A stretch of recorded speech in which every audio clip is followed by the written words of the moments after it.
Hi, good evening. Welcome to Bookstock 2020.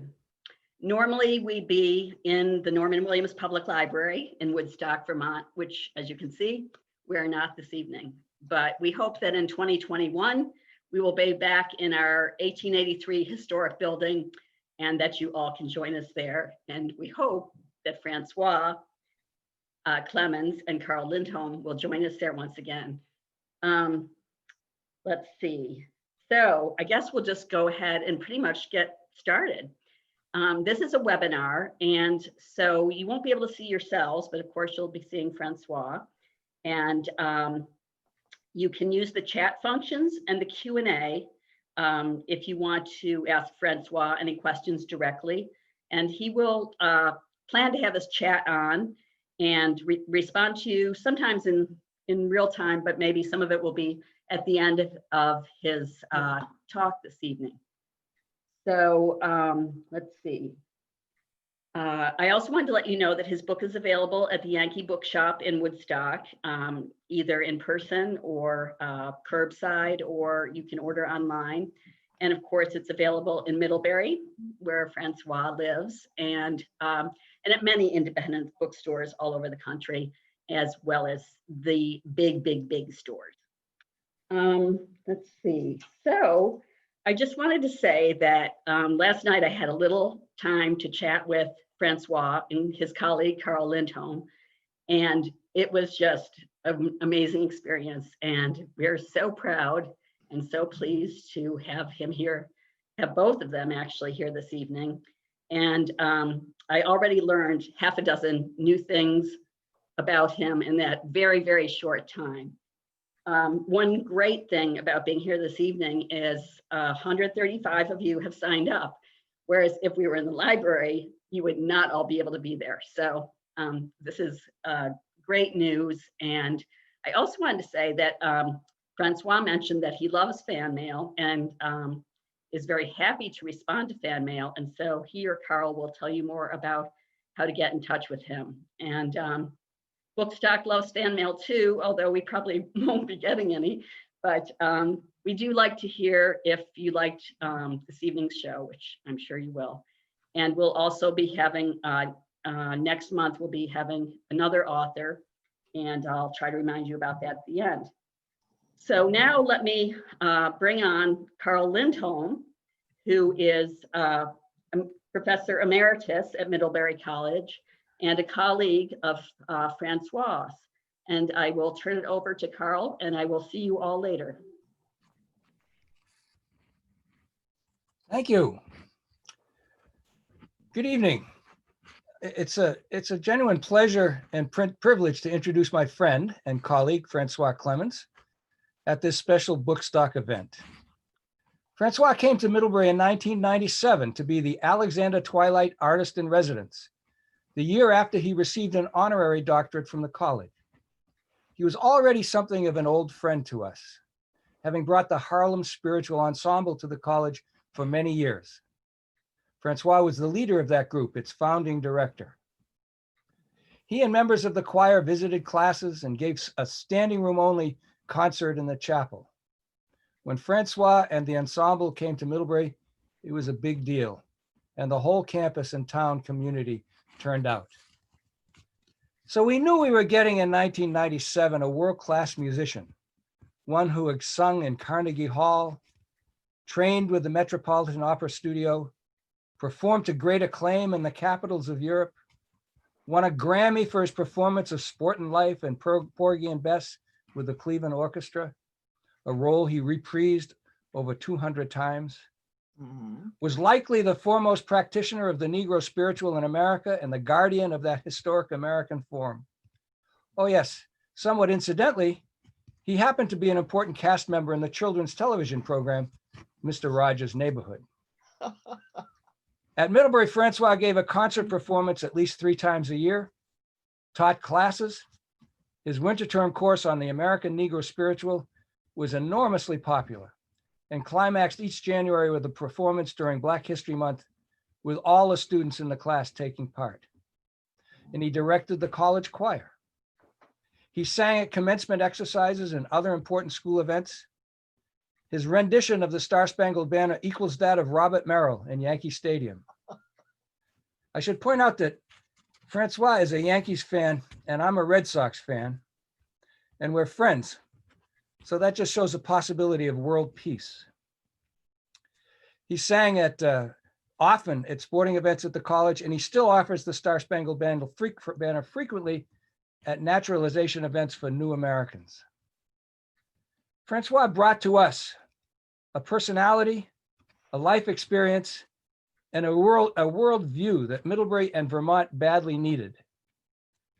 We are grateful indeed that he has chosen to remain a Vermonter in this place with its well-meaning if tentative embrace of diversity and inclusivity. What we thought was a footnote, his 27 years as Officer Clemmons on Mr. Rogers' Neighborhood, has become in recent years iconic. The relationship between a Black cop with the beautiful voice and the gentle paternal man who repeated that he loved us just the way we are has profoundly interested and moved us.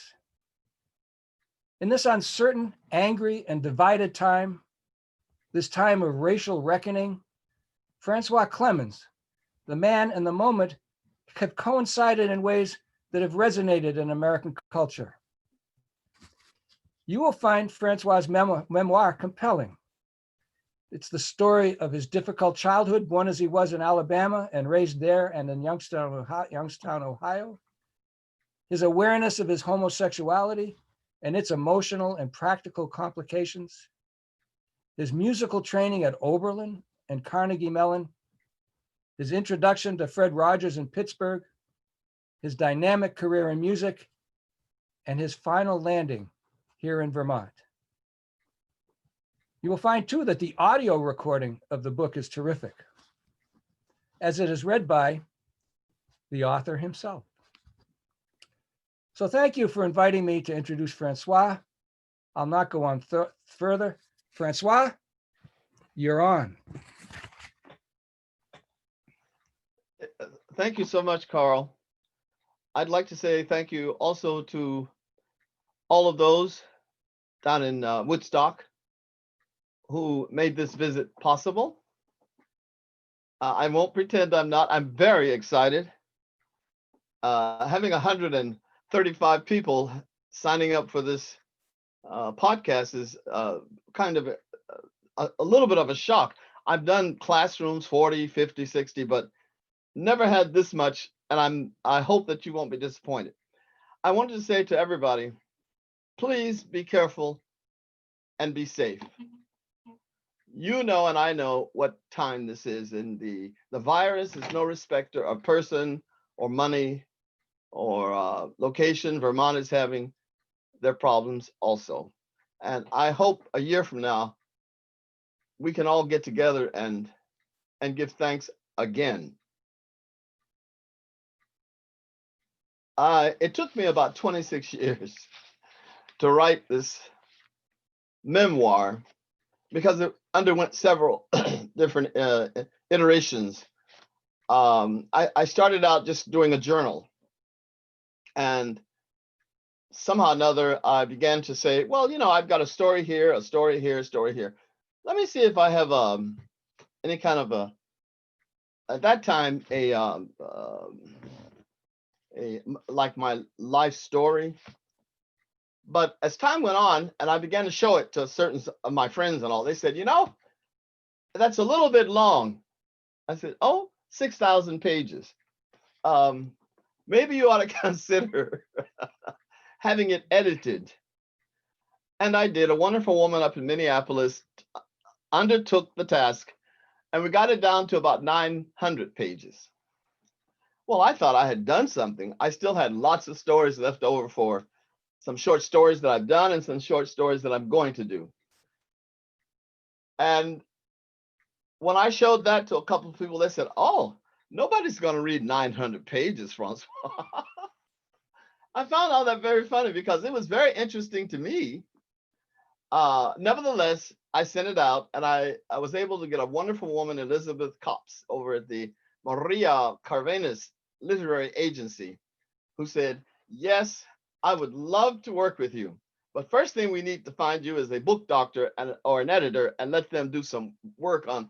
I thought, what? It's already been, she said, no, about 300 pages. Well, I listened to her. I'm very grateful that I did. And Elizabeth has kind of become my alter ego. I bounce everything off of her.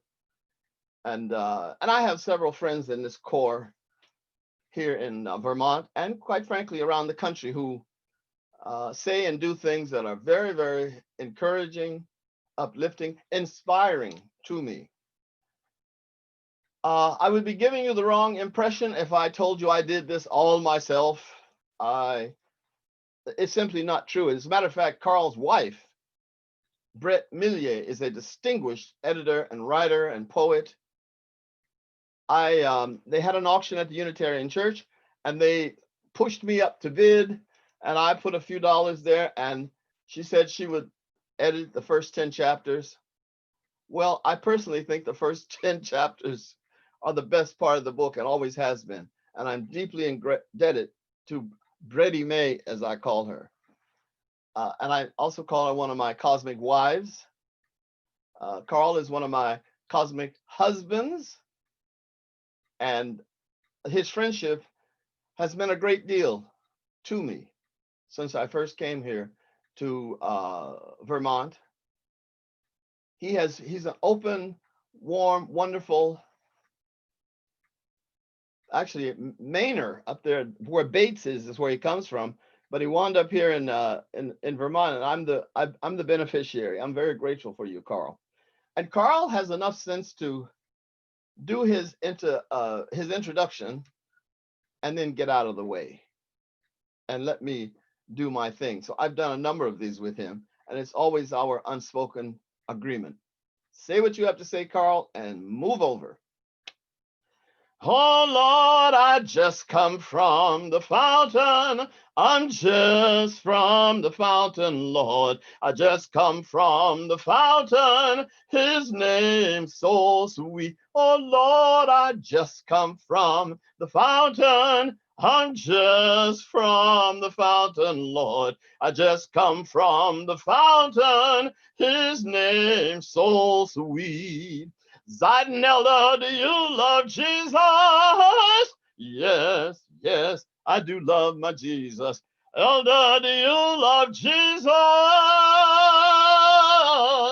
His name so sweet. Oh, Lord, I just come from the fountain. I'm just from the fountain, Lord. I just come from the fountain. His name so sweet. Oh, sinner, do you love Jesus? Yes, yes, I do love my Jesus. Sinner, do you love Jesus? His name so sweet. Oh, Lord, I just come from the fountain. I'm just from the fountain, Lord. I just come from the fountain. his name so sweet.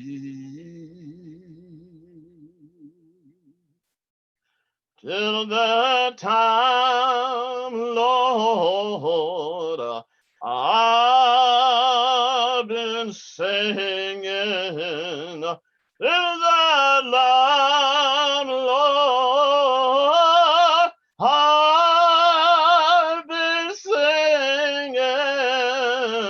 Till the time, Lord, I've been singing. Till the Lord, he done what he said he would. Swing low, sweet chariot, coming for to carry me home. Swing low, sweet chariot, coming for to carry me home. Now I looked over Jordan, and what did I see? Coming for to carry me home. Yeah, a big band of angels coming after me, coming for to carry me home. Whoa, swing low, sweet chariot, coming for to carry me home. Oh, swing low, sweet chariot, coming for to carry me home.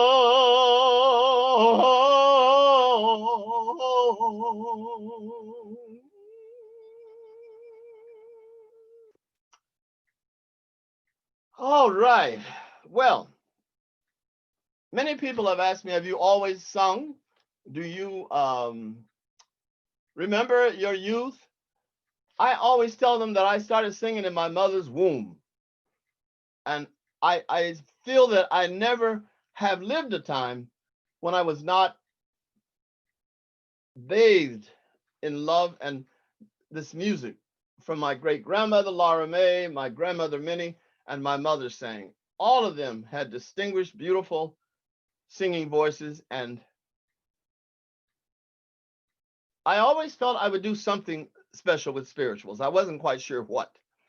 And so right from the very beginning, I sang them. I loved them. I didn't know always what I was singing about, but I persisted, and the people around me encouraged me. And the next thing you know, by the time I was 10 or so years old, I was asked to be the director of the choir at the Mount Carmel Baptist Church in Youngstown, Ohio. I sort of knew what I was doing, but I didn't.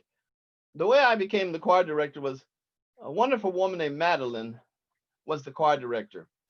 And she had enough insight into my personality and character that when she was trying to conduct a choir rehearsal, I would sing the soprano part with the sopranos, the alto part with the altos, and the tenor part my own. And then I'd be down there trying to scrape along and sing bass.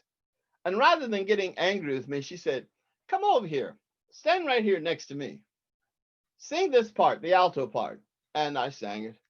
It was very natural and very easy for me, just as though if I were a person who played the piano from by your ear. Or some people seem to be, or they're born composing music. Well, I was born being able to hear harmonies and sing them. The voices, I call them, of the angels and my guides and my guardians encouraged me to keep improvising. And so now almost every time I hear a tune on television, radio, on podcasts or whatever, I immediately harmonize with what I'm hearing. I don't sing the melody. Now, eventually I get around to it, but I don't right away. And I continued that way until they recognized my musical abilities all the way from first grade, in fact, to kindergarten, to first grade, right on through high school, where I became the first Black person to be the head of the Rand School Boys Ensemble or Boys Octet.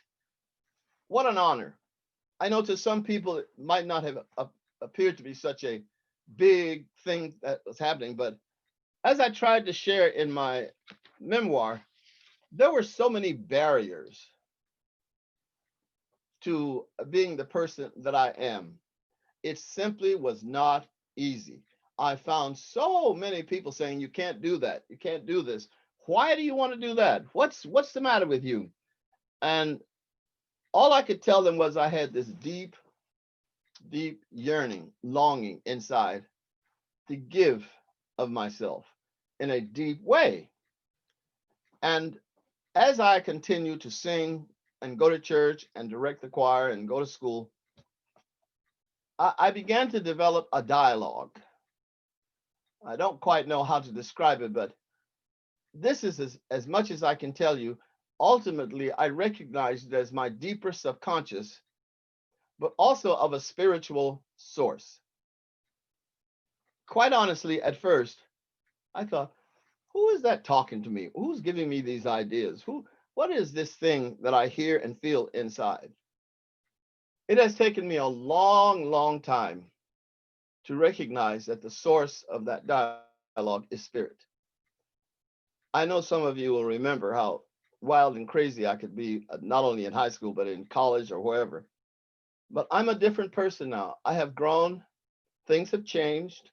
Many of my friends understand that I've changed. And I certainly understand many of them have changed. I respect and I love that. But the nature of my change has been a mystery. It's mystical, because I know that I'm not just hearing voices, and I'm not talking into the void. There is a deep, sensitive awareness that I'm in communication with something divine. And that took me a long time to admit. Why in the world would the Lord want to come by here and spend time with me? Child, come on. So, don't be so arrogant. Don't be so self-centered and all of those words. And the spirit, the first thing that I really remember as I was meditating, because I was a gay person, I spent a lot of time alone. I didn't want to do some of the other things that my peers, boys, wanted to do, chasing girls and stuff like that. I would like to have chased a couple of those boys, but that wasn't forthcoming. And so I spent a lot of time alone meditating and just being in the presence of life. And one of the first things this voice made known to me was, be kind. I thought, Lord, you got all these problems in the world and people are doing things and killing each other and shooting and guns, and you're telling me to be kind? Well, you can imagine that was quite a shock, that this thing that I considered extraterrestrial and some people God said to me that one of the most important things that I could do was to be kind. And I'm glad. Obviously, this whatever spirit understood that I had a very sharp tongue. I could say things. I didn't always mean to hurt somebody's feelings, but it just popped up into my voice so quickly, and I learned to tap that down. I'm not perfect, I'm not pure, I'm not trying to give that impression, but each person, I think, has been born with a purpose. And sometimes it takes you a long time to understand what that purpose is, and others seem to get it quicker or sooner, like if you want to be a basketball player, a great athlete of some sort. So it's taken me a while to understand that my purpose is to give unconditional love. I thought, unconditional love, can anybody do that? No. I realized Janet Jordan, one of my favorite singers that sang with me about 15 years with the Harlem Spiritual Ensemble, I remember her saying, Maestro, you have never met a stranger. I thought, why in the world would she say that? I've never met a stranger. I spent a lot of time, frankly, thinking about that and some other things that she said. She seemed to have a perception into my personality and character, and she would say those things to me. And I thought, in order for me to do the work that I have been called to do, I had to understand people make mistakes. People are not perfect, just like I am. Forgiveness went to the top of the list. Be kind and forgive people. And ultimately, as you know from the book, I wound up forgiving my stepfather for physically abusing me. It was a nightmare on top of a nightmare. I won't gloss it over because it's not a thing to be glossed over. This brutish abuse helped me to understand, become incredibly empathetic to anything, a cat, a baby kitten, a dog. Oh, I love my dog. She's around here somewhere. And to many, many, many other people. And as I traveled around the country and then ultimately around the world, I found that everybody's basically the same. As a matter of fact, when I prayed and meditated, I said, oh, you're here too. And that which is said, I'm everywhere. When you get there, I've been there and gone. Everything that you do, I have already done. That was quite a shock because I was doing some things. So Spirit says to me, life is meant to be lived, not under a bush or under a desk somewhere. It was meant to be lived. Be yourself. And one of those things that I did was to start dressing the way I want to dress, which means some of the wonderful colors you see behind me and my jewelry, the turquoise, I literally don't go anywhere without it. I love it. And people have had things to say, but most of it has been extremely positive. What are you going to wear this time? What color this time? How? The nice lady said to me, it's too much red back there. Let's change that color. I changed the whole thing. There's one thing back there that's red, but it doesn't mean I don't have it. It means I put it away and I could put all green or all blue or black. I didn't have clothes in junior high. And this is a manifestation of my desire to be colorful. I can't tell you how much of me this is. I lived in New York for 35 years, and in my opinion, New Yorkers dress in black most of the time. Jackets, pants, shoes, white socks, believe it or not. So I started wearing my colors in New York, and they said, you know, child, if we didn't know you were a New Yorker, we'd think you had come from Ohio or Michigan or out California somewhere. What are you wearing all those colors for? But the beautiful thing about it was my friends and associates and people whom I ran into really encouraged me to wear my colors. Even the Cleveland Orchestra, when I first did Porgy and Bess, Lauren Mazel, some of the ladies who sang, wonderful. Bess was Leona Mitchell, Florence Quivar was Serena, and Barbara. Anyway, one of the Barbaras, I can't remember right now, was the Annie, etc. Clara. They saw that I had some beautiful material, and they said, "Why don't you wear that jacket?" I had it made into a smoking jacket, and so I said, "But Lauren, you know, I was in a white vest here with a black formal suit that you wear in classical concerts." And they said, "Oh, don't wear that thing. Go ahead on and put that on. We're going to go and ask Lauren Mazel, who was the great conductor, to let you wear that jacket." Well, he came to my dressing room and said, "What is this I hear about you having a jacket and colorful and what is it? Where is it?" So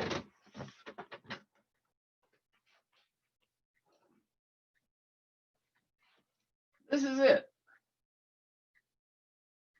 And so you can see how beautiful and how much red there. I'll put that over there.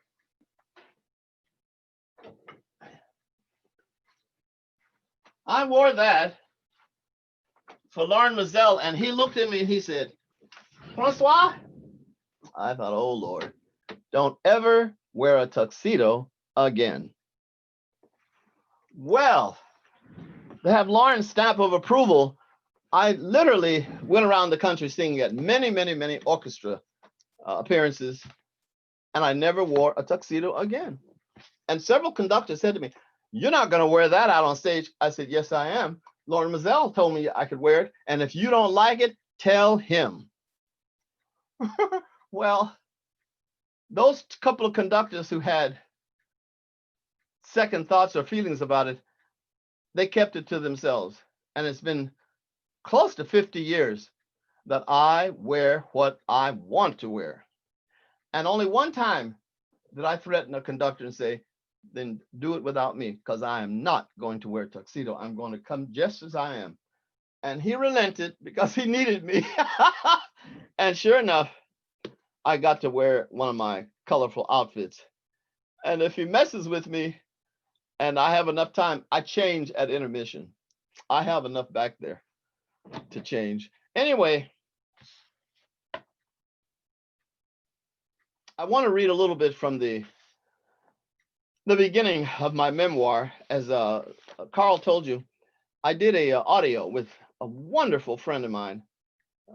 Steve Meyer is also one of my husbands at the Unitarian Church. By the way, I have about 50 of them. They're not all in Vermont, and they're not all Unitarian. And Steve has a wonderful son, Eric Meyer, who went with me to the Folklife Museum, and we went into, like a cave of creativity. And I read, and he was the engineer, superb engineer.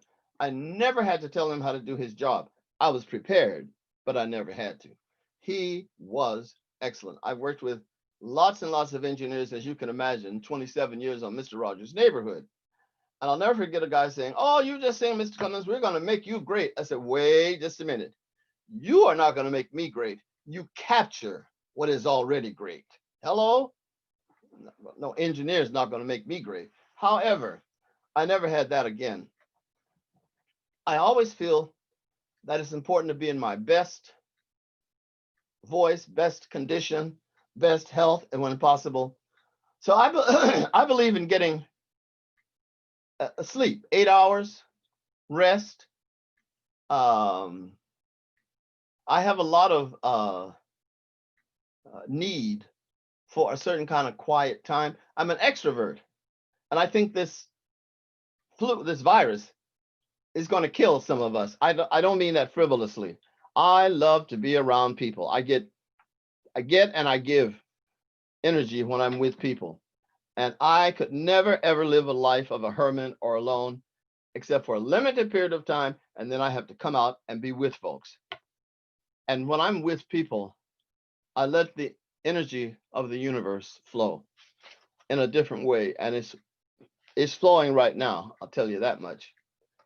I from the very depths of my heart, I'm saying thank you for being here tonight. I saw that Natkins was asking me a question. My buddy up in Beverly, Massachusetts, one of my brothers, his name is Nathaniel. And his mother, I heard her call him Natkins.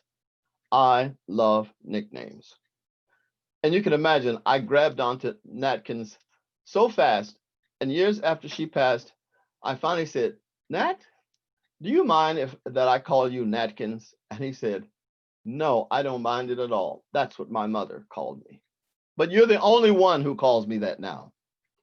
So, when I was born in 1945, the Sanders Scarborough clan had lived for several generations in the sprawling, blanched little town of Blackwater, Mississippi, just north of Meridian, in the backwater region near the Okabee Reservoir and the Alabama border. If you weren't a cotton farmer or sharecropper, or a smithy who worked for white folks, there wasn't much for you to do there. Some folks got along raising chickens and guinea fowl. Some did light farming, but could never prosper. And each year they fell further in debt to the landowner, old Master Sanders. Now, I'm going to tell you right now, I'm not going to read literally all these passages and stuff, but what I reason I wrote this part of the book, and I just gave you a sample, was people need to know how I came out of the earth. I don't know how else to say it, but things don't just happen. I grew up in the South where racism was rampant. It was the way of life. There were Jim Crow laws that made it very difficult to, so to speak, just be yourself. No matter how talented or hardworking or intelligent you were, white people wanted to keep you in your place. And the way they did it was through what we call Jim Crow laws. And these were not laws written on the books, but it was a manner of behavior in which if you went outside of that line or cross over, you were punished. There's a museum down in Montgomery, which is a hanging museum. And that museum is a haunting reminder of what life was like for Black people. What I try to share with my brothers, Nat and Chuck and Carl, and those guys who are Carl Lindholm and Steve, that when you are Black in America, you carry something that is impossible to describe, but it is heavy. It is often painful because you know that if you go just a little bit there, somebody's going to smack you. And there's not going to be a judge or jury or sheriff. Nobody's going to be arrested. And Black boys, as you know, unarmed, with their hands up, are being killed, shot, almost every month. Shoot, that's still too many. I mean, one is too many, but every time I look around, pick up the paper, whether it's in San Diego or down in Florida or in North Carolina or in Ohio or in Indiana, some cop is shooting an unarmed Black teenager. Now, you know as well as I do how teenagers are. And they are full of life and adventure. They want to try things new. And they are going to, they think they are immortal. They're not going to die. They're not going to get hurt. They will run when they should stop and say, "What is it, officer?" The instinct to be compliant and to be affable in those circumstances is gone. They are running and they're capable. And you find these cops saying, "Oh, I was threatened by him. He was this, and shooting him 25 times in the back, but they were threatened." Well,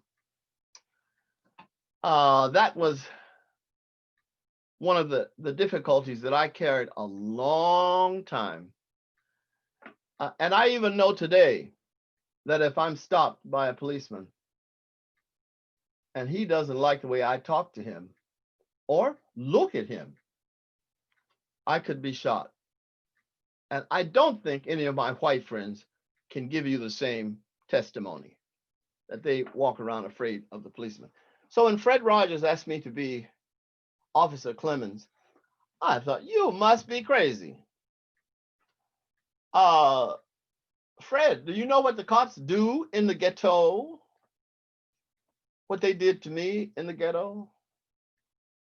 What they will do to the next person down the line? I don't want to be a cop.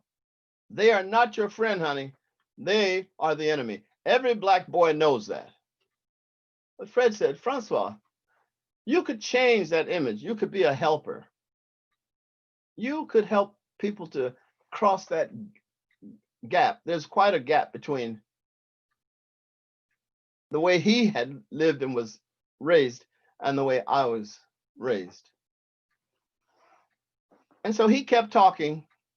And I always tell people the truth so they'll understand. I'm not a virtuous person in that sense. I took on the role of Officer Clemmons because of the money. Yes, I was in graduate school. Most of you who know me know I was very poor. I didn't have any money. My parents didn't send me any money. They didn't put anything in the bank because there was no bank account most of the time. But nevertheless, I felt that raw negative emotion. I was trying to tell Fred so he would leave me alone. but he was persistent and said, I want you to do this for me. Well, there are things money can't buy.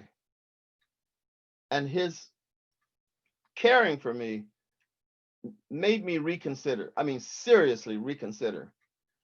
And I remember going with Mr. McFeely, David Newell, to the costume shop. And we searched around and we found a jacket, a shirt, pants, boots that go all the way up to the knees, and that kind of stuff, a shirt. And we rented it the first 5 or 6 months, I guess. And I put that costume on, and my compensation, my understanding, the thing that helped me to tolerate was this. I said, I am playing a character. This is not me. Just as I would if I were doing La Traviata or La Bohème or Faust or some other operatic role. And when I left the studio, I left that uniform. I had no desire to bring it home. Ironically, that uniform is now in the Heinz Museum in Pittsburgh.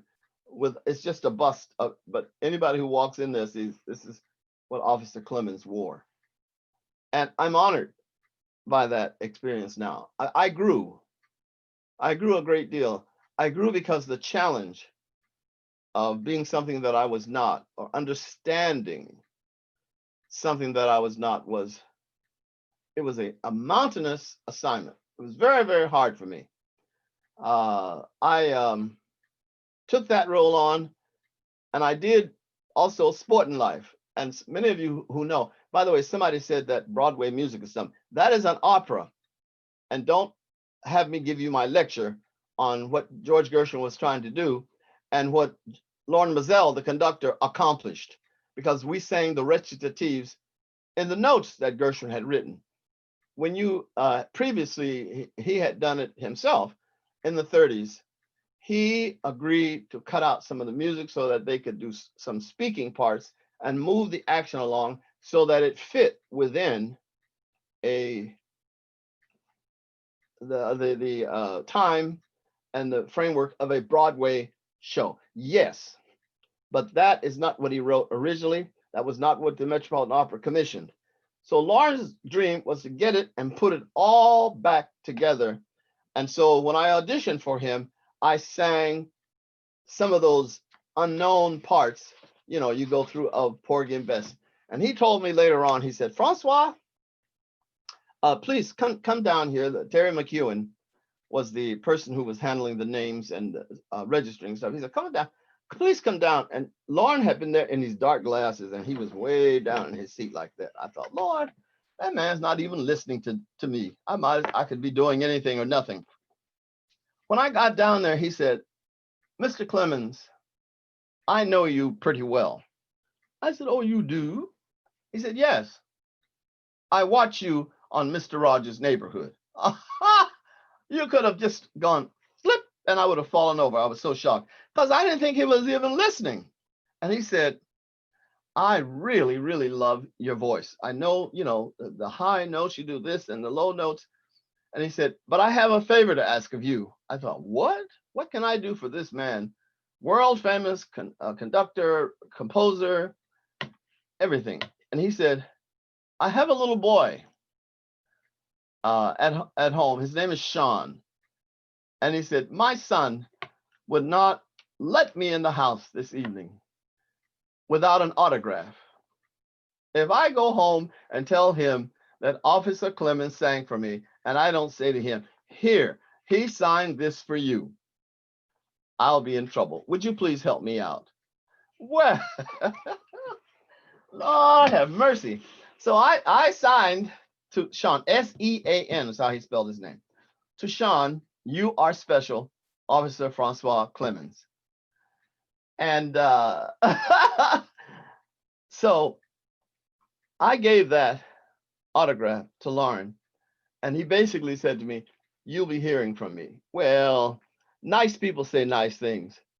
So the idea that I was going to be hearing from him, I thought was a minor possibility, not serious. But lo and behold, I did hear from Lauren, and I feel so blessed to have had a chance to play the villain of Sport and Life, who is very different than I am. When I read the book, which is a big old tome, it's a big thick thing that nobody really wants to read unless you got a reason. And my reason was to better understand the different characters, as well as Porgy and Clara and Serena and them, all of that. And so sure enough, I got busy, and I went up to 125th Street. Oh, I went up there, and I sat in some of the windows, went to some of the shops. I looked at the colors that the guys were wearing: purple, fuchsia, pink, all kinds of what I consider beautiful colors that men in our society don't necessarily wear. So I looked at those guys, and I went and bought myself a powder blue suit. And I began to wear that suit. Several of my friends said, "What on earth are you wearing that powder blue suit for?" I said, "Because I'm getting into the feeling of a villain who was into drugs. He was a hustler, and he had Sport and Life had a stable of women, and Bess was one of them. And he carried a knife. I imagine he might have carried a gun. I've never shot a gun in my life. I personally don't believe in them, but the character did, so I got a little pistol. There was nothing to it. I only used it in rehearsals and a performance or something. But I began to get into that nasty, slimy, vicious side of life so I could understand the character better. And I feel that I did. Many people think my Sport and Life is the greatest one ever recorded. I don't disagree with them, but there are some great people. The other thing I forgot that Lauren Mazel said to me: "Francois, you're the only person who came in here today and sang all of those parts." He said, "I've had some very handsome people in here, tall and short and what have you, and they danced. They danced across the stage, and they danced up, and they jumped, and they did all kinds of exciting balletic and modern dance things." And he said, "I'm not looking for that on a recording. This is a recording. I want somebody who can sing those notes. You were the only one." Well, that was a great compliment. Lauren was known for being more sharp-tongued than I was. And none of the musicians, I'm sorry, I don't mean anything nasty, but none of the musicians liked him. And there was constant conversation about how nasty and vicious and sharp-tongued he was. So when I got to Cleveland, they were all telling me what a terrible, terrible person he could be. Why does he like you so much? Well, first of all, the truth is, I don't know. I'm a very likable person. I'm still cute. So maybe, I don't know what Lauren saw, but several times we had dinners together with the whole cast, and he would insist that I sit next to him. And all I did was make jokes and have fun. I'll never forget, one day we were having steak, and he only ate a small piece of it.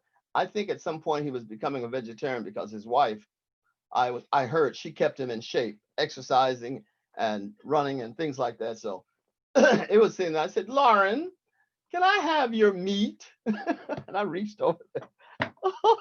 The table lost it. They were screaming, "He's down there asking for Lauren's meat." Well, I think the proof of the pudding is he gave it to me. Hello. So anyway, there's something else I want to be sure to, several things to talk about. One of them is I am an openly gay man. I've always been gay. I've never been heteronormative, heterosexual, however you want to say it. I'm a gay person. I would never have gotten married had I not felt a societal pressure. This cannot be blamed on Fred Rogers.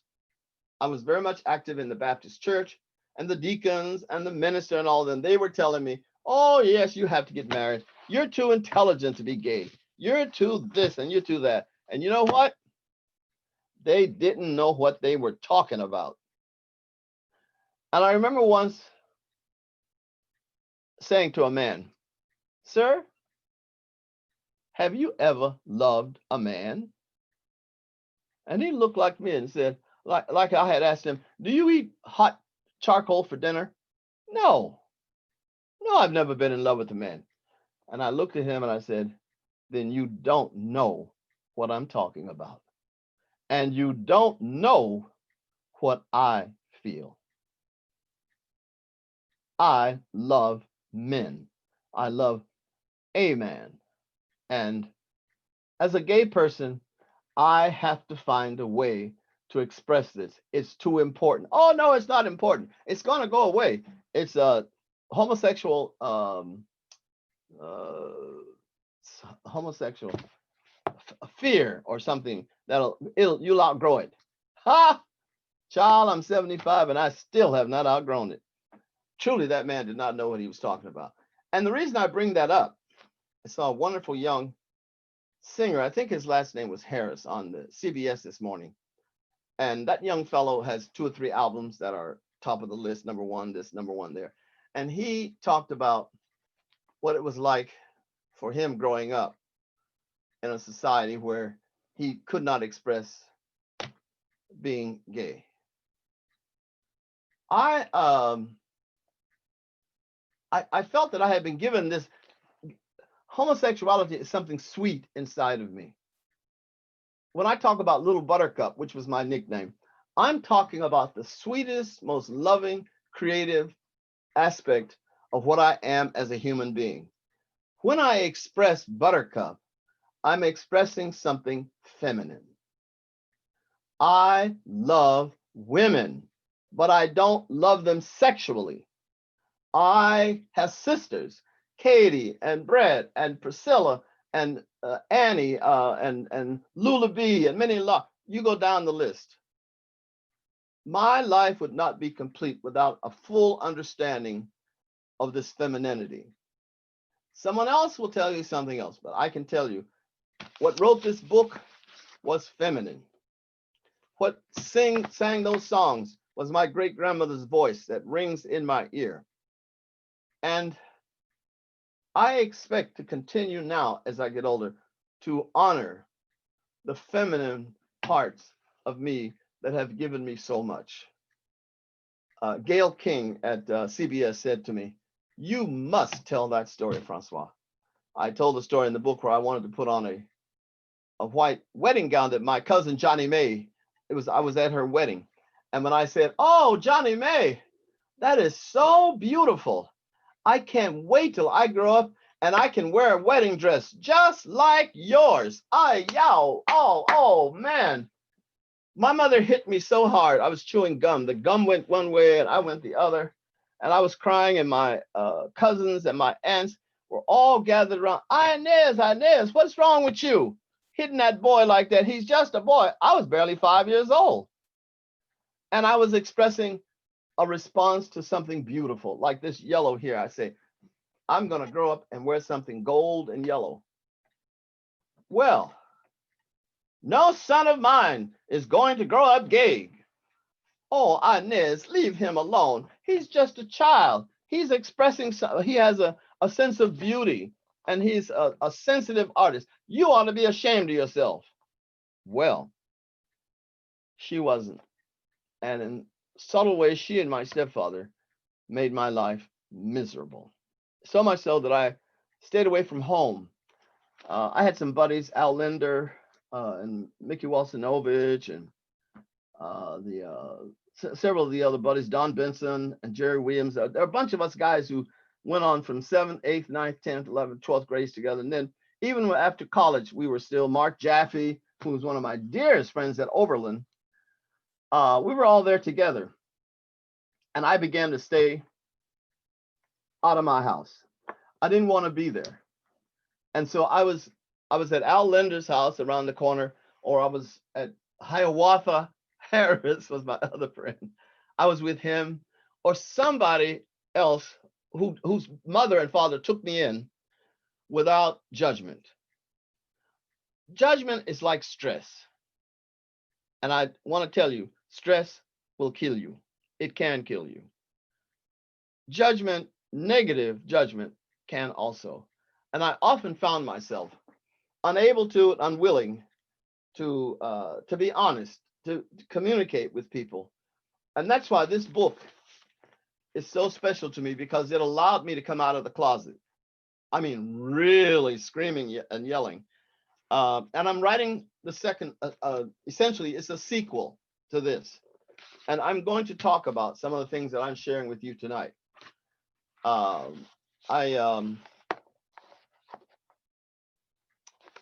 found that the only thing that consoled me, the pain that I felt, was when I sang to myself. Many times I was walking on the street and I was just talking to the universe, and I would say, Lord God, please help me not to be gay. Help me to take this. There is a balm in Gilead to make the wounded whole. There is a balm in Gilead to heal the sin soul. Sometimes I feel discouraged and I think my work in vain. But then the Holy Spirit, yeah, revives my soul again. Lord, there is a balm in Gilead to make the wounded whole. Yeah, there is a balm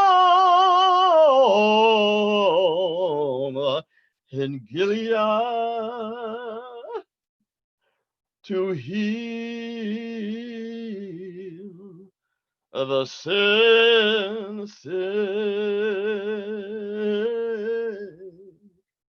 soul.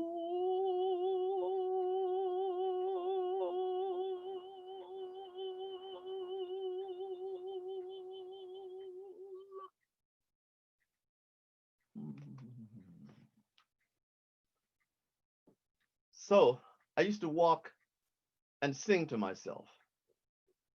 And I would say, if there is a God, take this burden away from me so that people will not condemn me and people will not put me down. I'm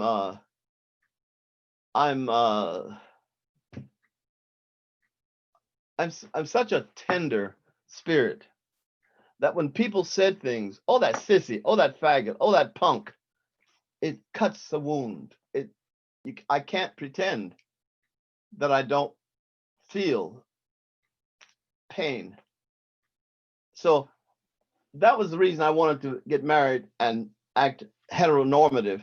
And so when several of the people at my church and several other people I knew who were counselors and Fred Rogers said, if you really want to go far in this business, you need to get married maybe and settle down, Francois, and stop screwing around out there. Whatever's going on is not that important. You need this for your career. And I married one of the most wonderful women you could ever want to know. Her name was, yeah, I'm not supposed to say, but her kindness and her caring, her nurturing was so fulfilling to me as a human being. So that's what I married. I married a human being who was like my best friend. Well, you can imagine the erotica never entered the picture for me.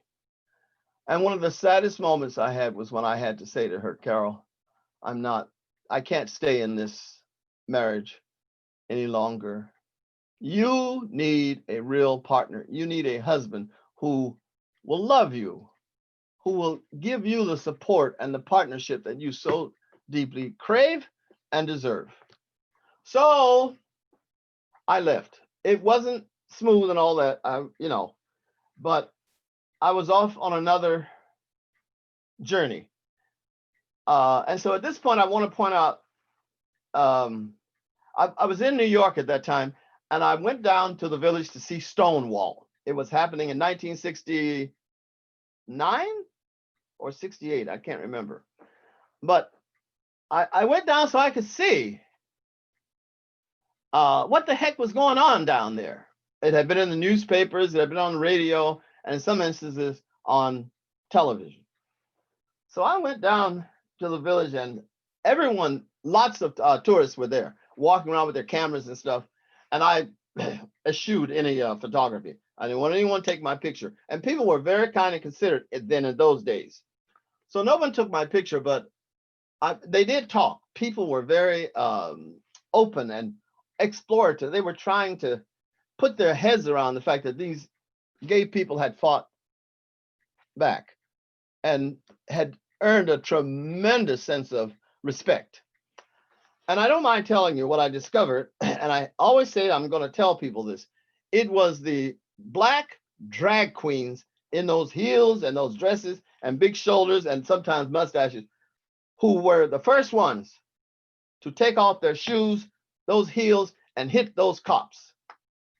They had billy clubs, and those ladies had the heels of their shoes, high heels. The thing about, if you get hit right in the head with a heel of somebody's shoe, it'll kill you. It'll certainly give you something to remember. But I remember talking to the people. They said, the drag queen said, yesterday you were over there in the bushes or in the trees or the trucks. They had a big thing with those trucks back there, sucking my dick, doing all kinds of sexual things. And then today you're going to come in here and hit me with a billy club. I'm not going to stand for it.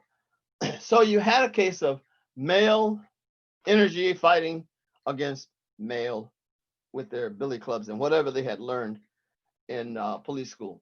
The difference was those gay guys were fighting for their very lives. And they were not going to go down quietly. And they fought, and after a while, the white gay guys came out of there, those who were dressed in their nice leather jackets and jeans and clones, we called them.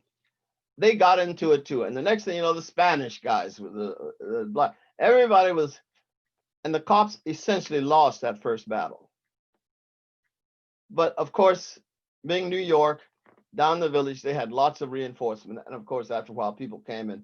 It was a horrible, horrible story. But I listened because I wanted to know what I considered my history.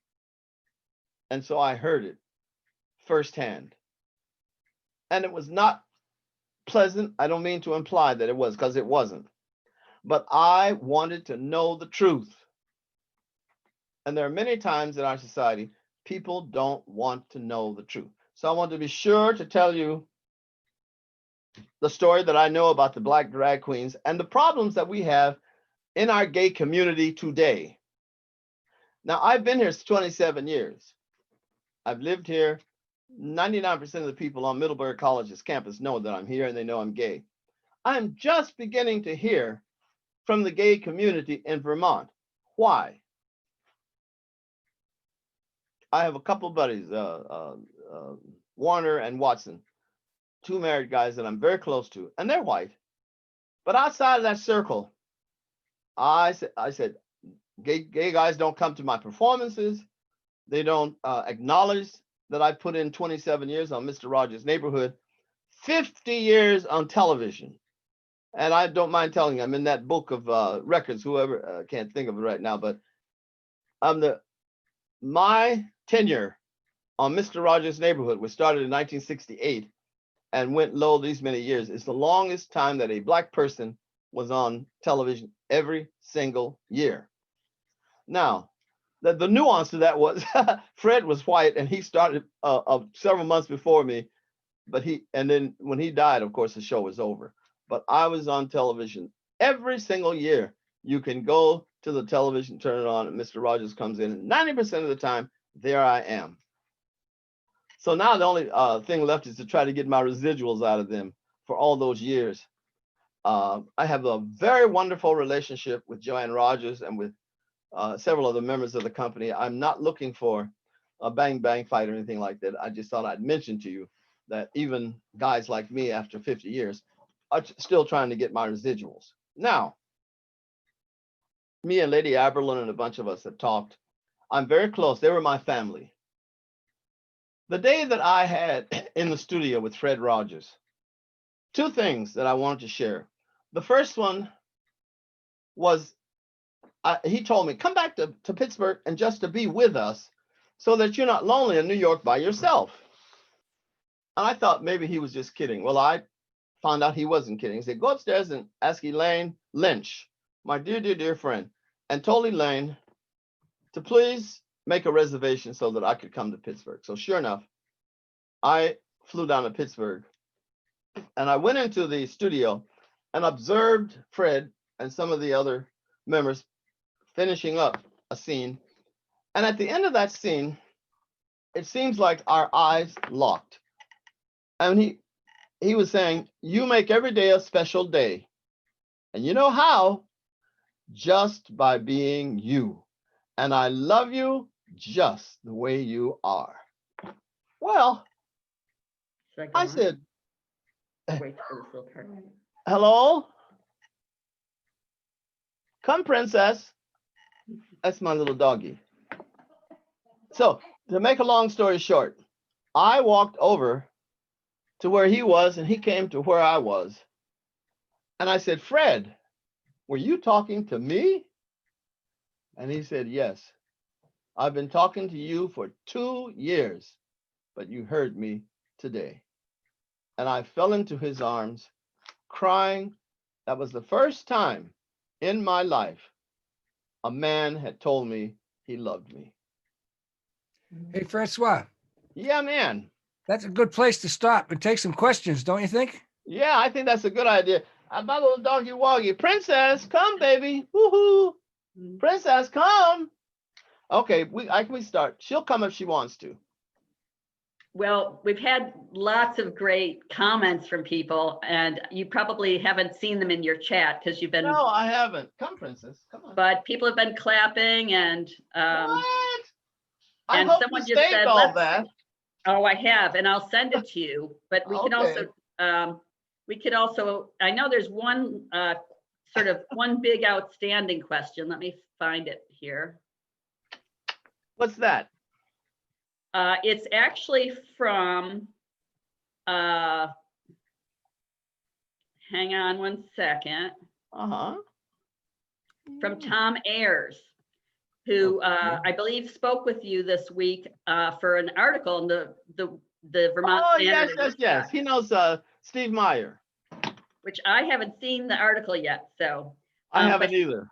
He said, he asked, what do you think your mentor and spiritual inspiration, Fred Rogers, would say to young children today about the deep divisions we're experiencing along racial, class, and gender lines in these times? Well, Fred would be very disappointed.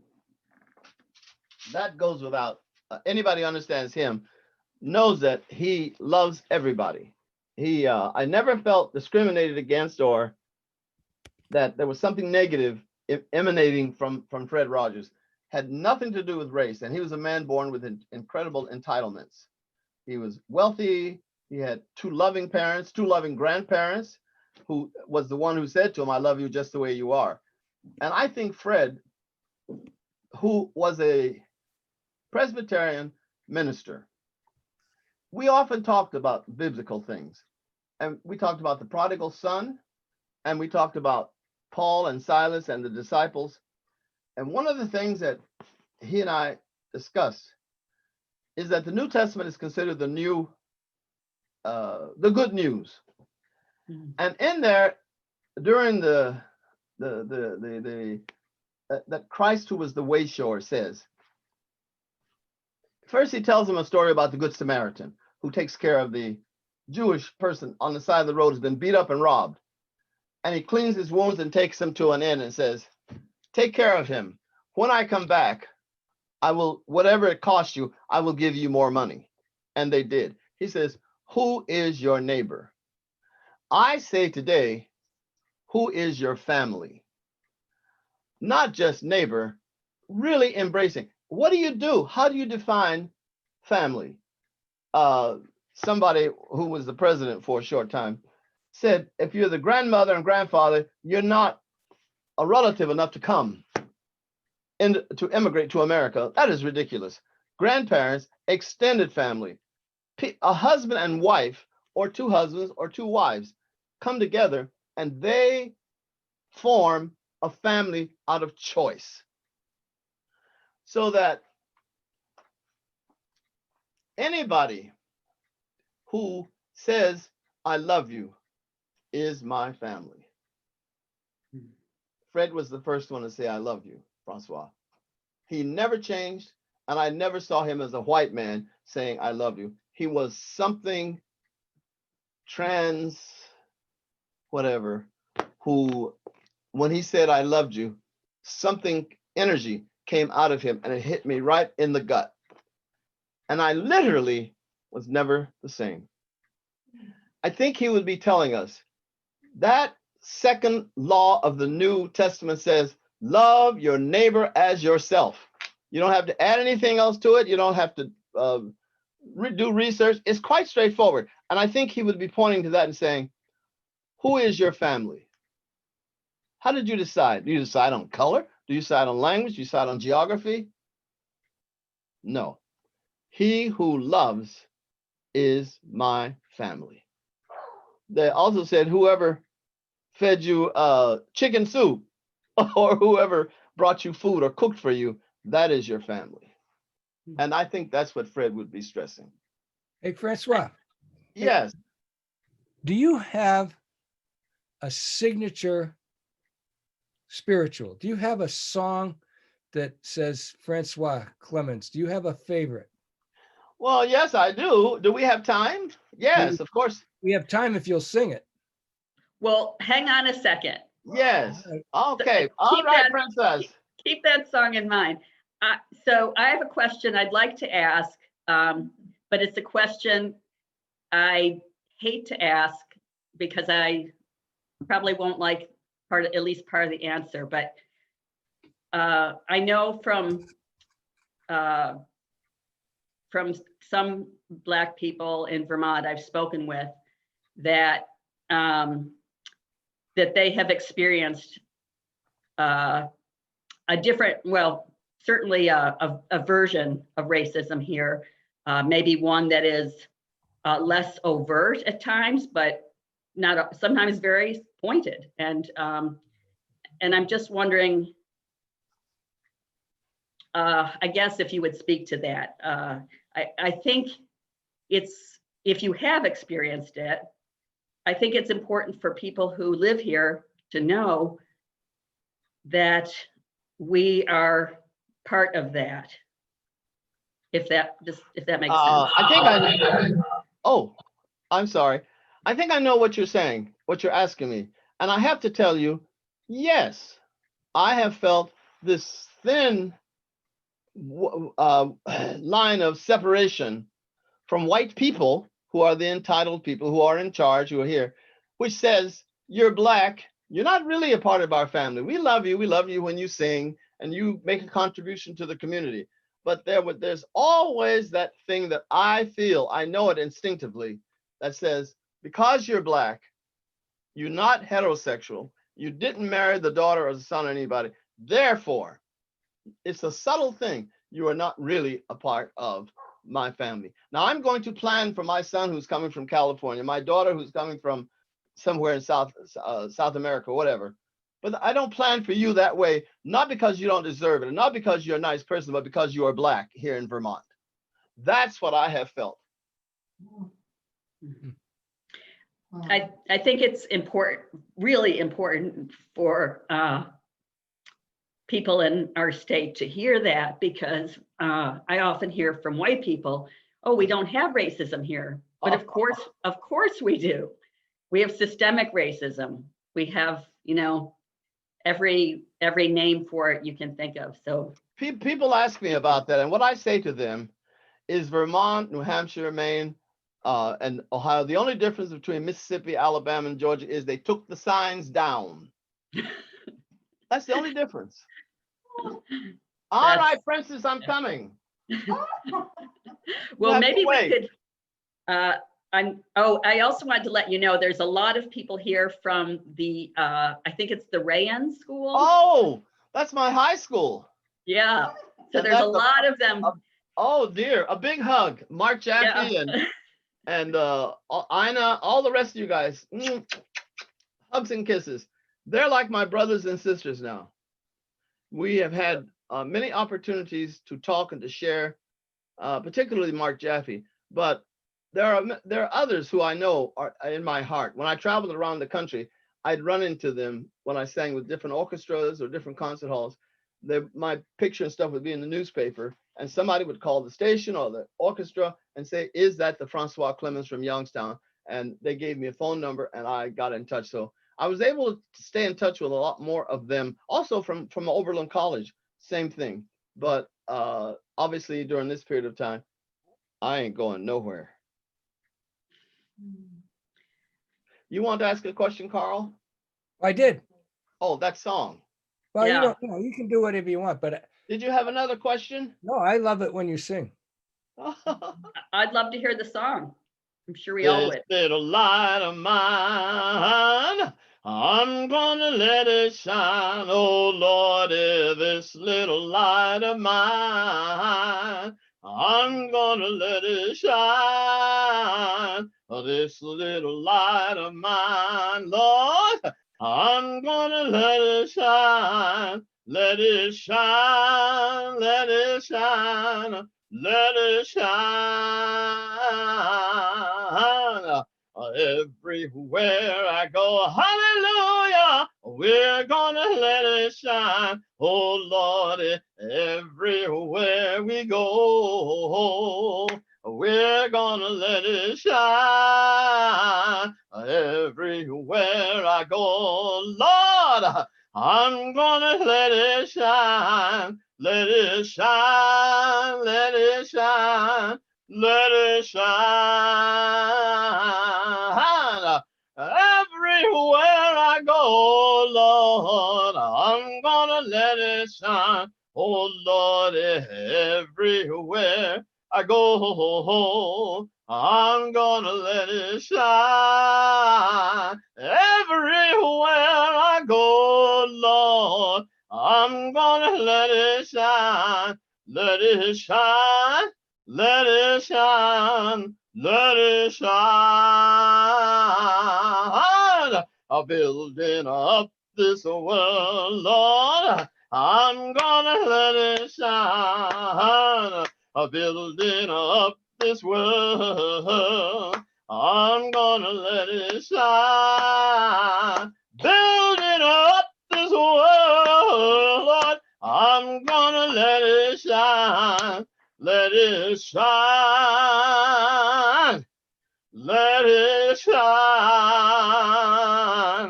Let it shine.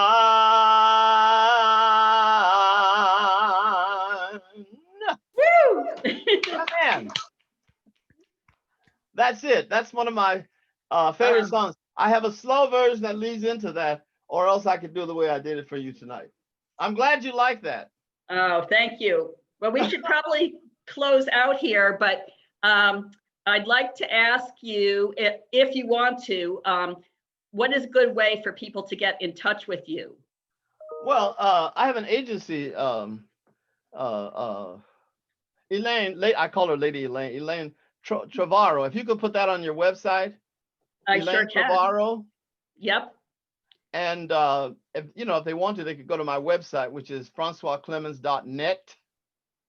And there's an address and stuff there. It's great. definitely better to send me a self-addressed, stamped envelope, and don't call me on the phone because I'm usually in a meditative place, and phones interrupt great meditation. Francois, what about email? Would you take an email? Clemmons at middlebury.edu. Clements at Middlebury. Please send an email. Don't send me a text. No. It'll an take email. me 5 weeks to find it. And an email. Clemmons at middlebury.edu. Yes. All right, I've posted that, and we're also recording tonight, so that'll be available on our the Bookstock Vermont Facebook page. Oh, I think And that's wonderful. and I'll also make sure that Francois has a copy in case anyone's in touch with him. And I will make sure I send you all the chat messages. Can Oh, I ask yes, you- that'd be so nice. And then I can print them. Yes. Yeah. Carl wanted to say something. One more. Francois, 2 minutes. What are you working on now? Well, I'm working on essentially as a second volume to Officer Clemmons. I think I started with, let's take a moment and chat. I like to put all kinds of titles, and then eventually I get rid of all the other stuff. And another one is, where's Fred?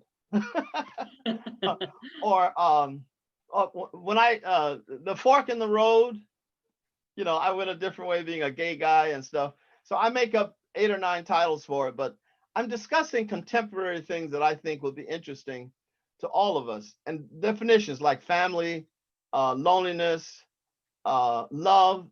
You know, as Americans, in my opinion, we don't really teach all the different ways that you can love. Men can love. I love Carl. I don't care who knows it. I've right from the beginning. I also love his wife. And so I want to write about the fact that I open myself to love anybody and everybody. I love my dog. Oh, if you want me to go buy a pistol, you mess with my dog. So that's what I'm writing about, those things. I'm writing about cooking and eating and traveling. I love to travel. If somebody wants to make a grant, make a grant to me so I can travel more. Honestly, this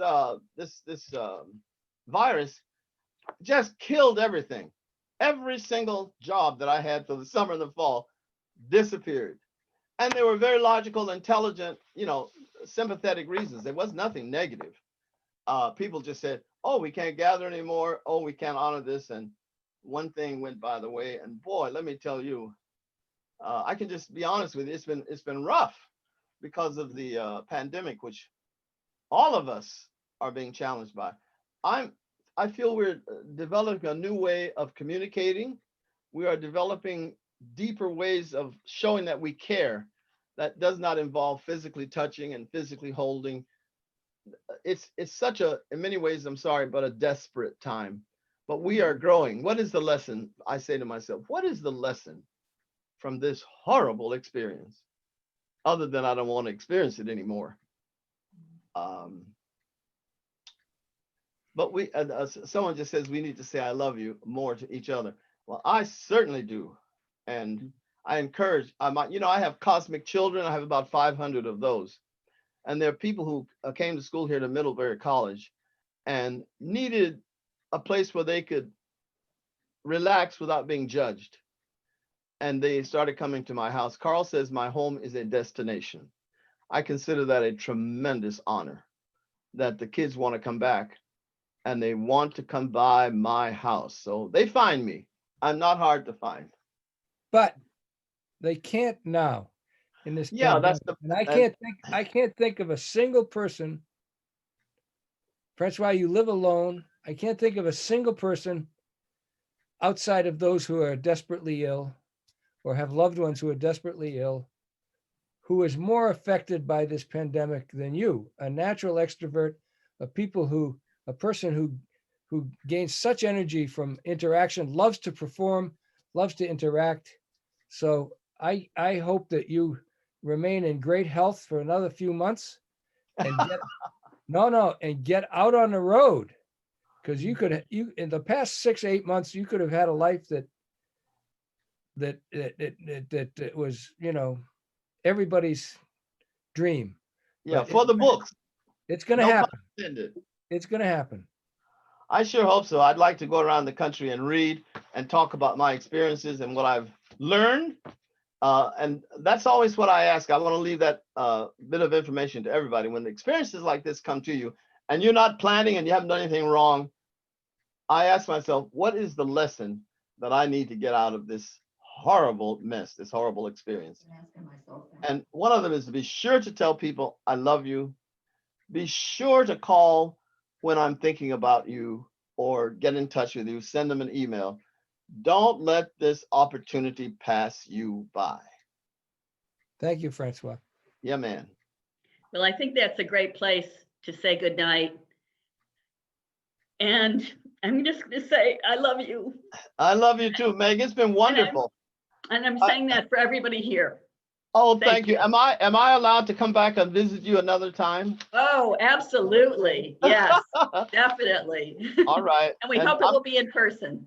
Yes, and I'm going to bring Carl. Oh, yes, absolutely. I'm going to come pick you guys up in Middlebury. All right. Yeah, you know I don't drive anymore. Well, I still drive. We'll see how well I do. All right. Thank you so much.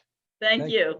And I want to Good thank night. Elaine. I Good want night, to say everyone. thank you to Thank Elaine you. and Maria Carvanis, my agent. See you Saturday, Francois. Yeah, man. I'll see you Saturday. Thank Bye. you so much. Thank you My all. pleasure. Okay. Bye-bye. I'm going to Bye-bye. go let the dog out. She's crying. Definitely. All right, Princess, I'm coming. Daddy's coming. Who is after? If you see Bess got no use for you, and you see she got a man.